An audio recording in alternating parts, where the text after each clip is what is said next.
Hi, Misfits. Okay, I think we're on. I got a story for you.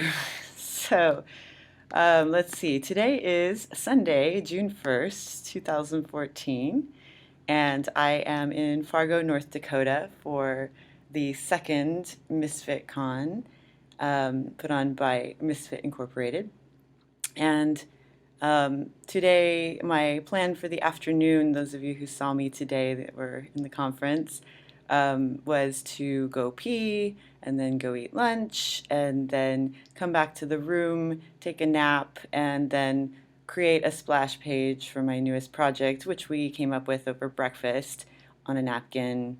And yeah, hello, universe. Every time I make a plan, I'll tell you about my 100-year plan later, it laughs at it in a beautiful way. So, what actually happened? I did go pee in the disco bathroom. I disco peed in the Radisson. If you have not been in the disco bathroom in the Radisson, you are missing out. It's my apparently there's more than one, but my disco bathroom is the one in the lobby bar. So, for your information, go check that out. Um, all right, so I disco peed, and then I did in fact go to lunch, and Benji and I had a wonderful time going in circles around the Triangle Park and walking through the worst bar, according to Benji, and getting caught by trains and all that sort of Fargo thing. So that was lovely, and then I ended up having enormous burritos, and I'm yeah, like ridiculous. Anyway, and lovely burritos downtown with some of you, and hearing some really powerful stories that then overloaded my emotional circuits completely in a really good way, but in the way that misfits do to each other. So, and I suddenly found that I was bawling on the street corner in Fargo yet again. And so I knew what I had to do. I needed to run for the church, and the church I'm talking about is the replica church, and later you'll see my photos of that. But I took off. I was, weeping profusely, walking with my sunglasses on, so that the native Fargonians would not be, completely freaked out by the crazy red-haired lady walking around weeping, and um, and past the Ten Commandments sculpture in the middle of the plaza there, and then that sparked what I really want is some music, and I put my headphones in and I now have unpaid Spotify because I can't afford to pay the subscription fee anymore. So any of you who use Spotify will know now that if you don't have the paid subscription and you're using it on mobile, it's only available on Shuffle. So I popped the Shuffle on, and if your playlist take two, my FaceTime or whatever this is abruptly cut out. So hopefully I didn't lose too much of that, but I was at the point where I passed the Ten Commandments, decided to put some music on, and Spotify helpfully loaded songs into my playlists that were not there before. And so what started to play was Swing Low, Sweet Chariot. So I'm walking through, and what I'm crying for is the death of my close friend Adam. He died last January, shortly before Misfit, and and it just reopened the grief wound. And those of you that have walked through a season of grief will know that grief is this crazy, weird thing that goes away for a time and you think it's gone, but it's never gone, and then it just washes over you at the most inconvenient moments, and you just have to ride through it. And so I just opened myself to that for a bit. So I'm walking in the beautiful sunshine, and I'm heading for the replica church, and I take the long wrong way, which I remember taking last summer, and I meander through utter beauty, and I find myself under this railroad bridge, and I see my daughter's name spray painted in graffiti, and her name is Harmony.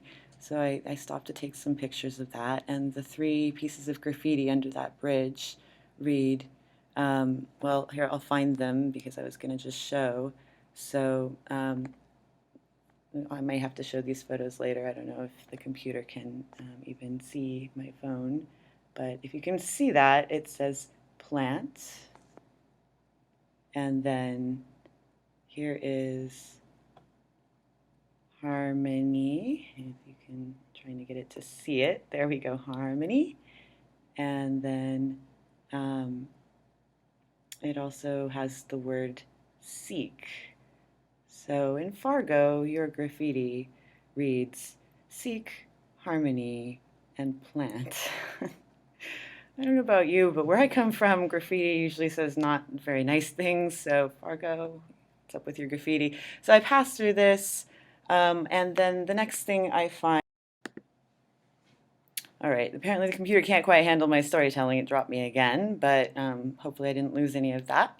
I found this graffiti, my daughter's name, and the next thing I find is this license plate, and if you can read this, it says North Dakota Peace Garden State, and it's obviously quite wrecked, so that was a discovery.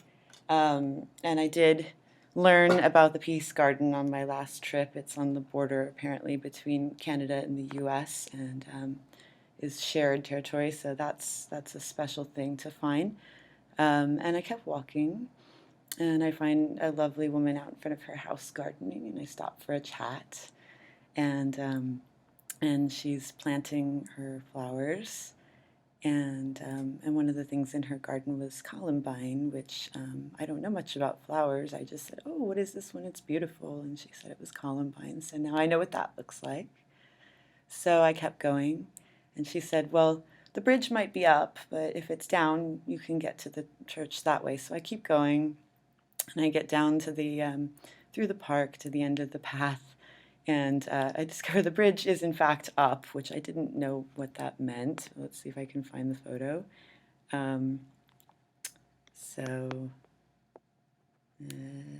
all right, so if you can see that, the bridge over the, I assume this is the Red River, I don't even know.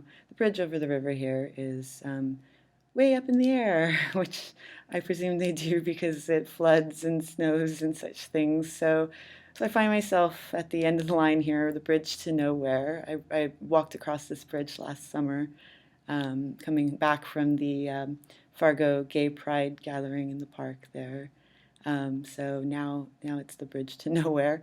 So I sat for a while, and just took a break and decided, all right, I got to go back. So I go back, and on the way to the bridge, it was sunny and beautiful and just wonder, just the way you look at nature when you're, maybe 5 years old and you don't know not to look at nature, One of the songs that was playing in my playlist, it says, keep your ideals high.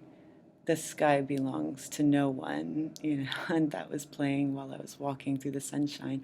The way back, the sky became overcast, and it started to rain, just sprinkling lightly.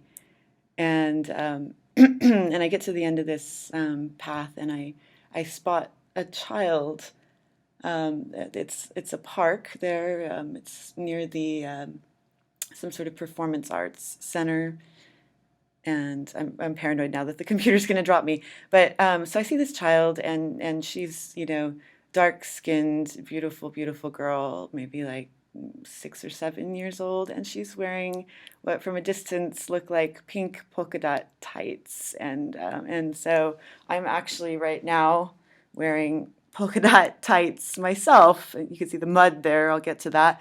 So I walk over to this crowd of brightly colored people, and I ask a woman in a beautiful bright teal corset and ruffles, and oh, she was amazing. And I say, "What's the occasion? What are you guys all down here for?" And she says, "Oh, it's a graduation party." And I said, "Look at the girl in the pink polka dots, and like, I have polka dots, and like that's so great that like kids get to wear these things, and you're all so brightly colored." And she says, "Well, in Africa, where we come from, this is how we dress," So I go up to the little girl and I'm showing her, I'm gesturing, like, look at your Tyson. And it turns out I get up close and hers were covered in bright hot pink stars. They were not polka dots, they were stars, and it was awesome. But the little girl clearly didn't understand a word I was saying to her. I could tell she was like kind of hiding behind her dad, and she had this look like, oh my God, there's this insane red-haired woman who's trying to talk to me. So I figured out, and I said, she doesn't understand English, does she? To the woman who spoke to me, and she said no. And I said, okay. So I didn't. I wanted to take her picture so badly, but I didn't. And then I stopped and posted something to Facebook about the children playing in the park, because there were children of every skin color swarming over this playground. And I thought if Martin Luther King Jr. could see Fargo, he would, he would be in tears. I was like ready to be in tears myself. So I stopped and I said, those of you that have to go home and tell people, like, they go, why Fargo? And go, well, dude, like, I have a dream, like, that's alive and kicking right here. So, tell them to shove it, right? So I keep going, and I re-encounter the lovely woman planting her garden and tell her, yeah, the bridge is still up, and I keep going. And then I get back to the railroad bridge, or close to the railroad bridge. And I went, it started to rain harder. It had been sprinkling already. And I'm like, well, I'm just going to walk in the rain, I suppose. But I opted to go down the muddy, truck-driven road instead of the paved path because I wanted to get closer to the river. It was just, sort of walking in the rain, and it's now like cold and gray and rainy. Um, and I had seen this wildflower garden um, just past the bridge. And there was a man out working in the garden in the rain, and I passed him. And I remember thinking, like, is he going to yell at me because I'm not supposed to be on this property or something? But and I get close to the bridge, and and I pause because it's now raining very hard, and under the bridge it's a shelter. So I'm just standing under this, and the rain is pouring down now, but it's dry where I am. So I stop to have a smoke, and I'm sitting there on the concrete, and the man from the garden comes, and he has a bicycle, so he comes under the overhang too, and he pulls out a cigarette, and we sit down each of us on our own seat under the bridge, and we just start to talk. And I ask him about the garden, and I say, well, how did you start working in this garden? And he said, well, I was riding my bike past one day, and I wanted to. He said he grew up working, in the garden. He used to hate it, and of course now he's older, and he's like, this is what I want to do. So we sit in the rain, and we start to talk to each other as we have time. And so his name is Cary. His grandfather named him after Cary Grant, and his other grandfather was Native American, and he always called him Big Man. And so, in fact, I forgot for a stretch what his real name was, and I was thinking of him as Big Man. And later I asked him again what his name was. But how beautiful. And so we sat and have conversation, and he's a veteran, and he was in Korea. And I told him about our presenter yesterday, and I told him about Misfit, and I told him about, a child soldier singing for peace. And, we talked. And my family is military as well. He was half Native and half Scottish, and I'm half Mexican and half mutt, white. And my father's side is also a career military family. My father was in the Navy, and my father got out of the Navy in 79, the year I was born. And this man, Cary, he got out of the Army in 78. So he and my father were out of the military around the same time. So we sat and we talked a little bit about his military experience. And he loves Triumph motorcycles, and he's been all across five times, I think he said, across the U.S. On a motorcycle, and so many, just stories. And and it comes out he's living in veterans housing here in Fargo, like transitional housing, and he did have an apartment at the university, but he went to go do a construction project and lost it, so he doesn't know where he's going to live quite. And I said, well, where would you go if you could go? I said, do you want to stay here? And he said, well, and there was that long hesitation. And he says, he would go to South Carolina. And I said, what would you do if you didn't have to do construction? He said, I don't know, and there was that long, and I'm thinking of Passenger because I watched it this morning. It was in the film festival, and there's this long pause, and then he says, I would get out and ride on my bike, and I would just go. So like that was the only answer he could have for that. And then I said, well, let me connect you to the people that did this conference, though I'm sure someone will find you housing. And he said, no, no. I offered to give him my contact information and, hook him up with like Greg from Fargo or somebody. And I was like, somebody's going to find you an apartment. And he said, no, no, he's independent. And I respect that. So I let it go. And then I got restless finally, and I said, okay, I'm gonna head out. So I left him sitting under the bridge. And I went on and I put my headphones back in. And when I set out, like I said, my playlist will only play on shuffle. So I was trying to play We're All in This Together by Ben Lee, which is the song that we all sang at Adam's memorial, my friend who died last January. And it wouldn't fucking play. I was like hitting this button and like it won't let you pick which song is going to play. It was going to play what it wanted to play, so fine. And of course, I put the headphones back in, and the first song that plays is "We're All in This Together." So now it's by the way, it's pouring down. You see me, right? It is pouring rain, and I'm just like, of course, like yeah, Adam, you have timing. So yeah, so that was totally my friend Adam, like doing his Adam thing. And so I'm like halfway between the bridge and the road, and I stop and I look around, and now there's no one around because it's pouring down rain. Who the fuck is out in the pouring rain except for crazy Jackie? So I go and I decide to dance in the rain. And the next song, and this is so terribly horribly cheesy, but the next song that came on, because the universe has a sense of humor, was "I Hope You Dance." It's like, oh God. So here I am. I take my shoes off and I put my bag down, and like some prescient part of me wrapped up all my artwork in Ziploc bags, so I know my stuff is like not gonna get ruined, and it's getting soaked, but whatever.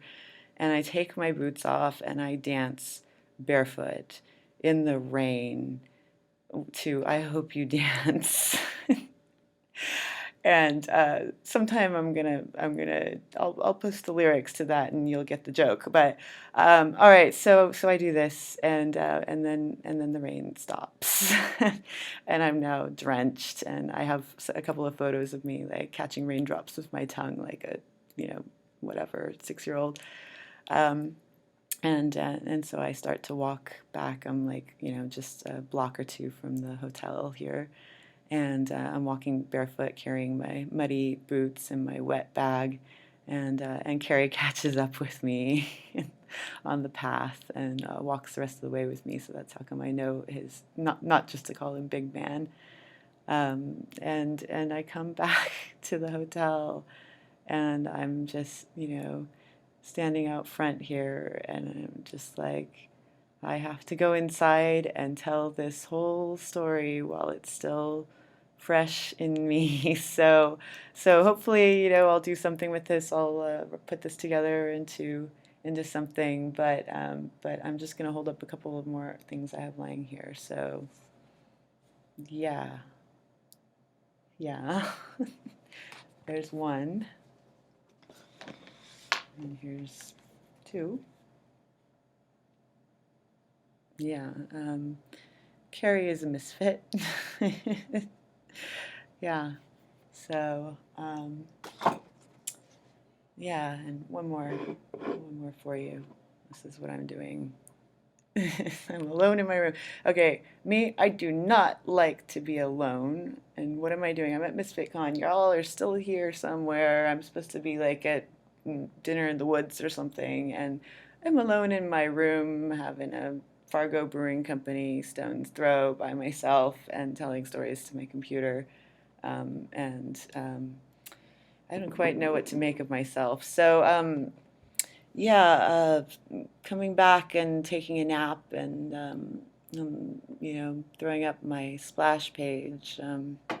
That was the plan. Dancing barefoot in the rain. That wasn't the plan. So, I don't even know how to end this, but I'll just end it like this. I love you. Thank you. Thank you. AJ, oh my God. Thank you. Melissa, thank you. I hope I will see you shortly.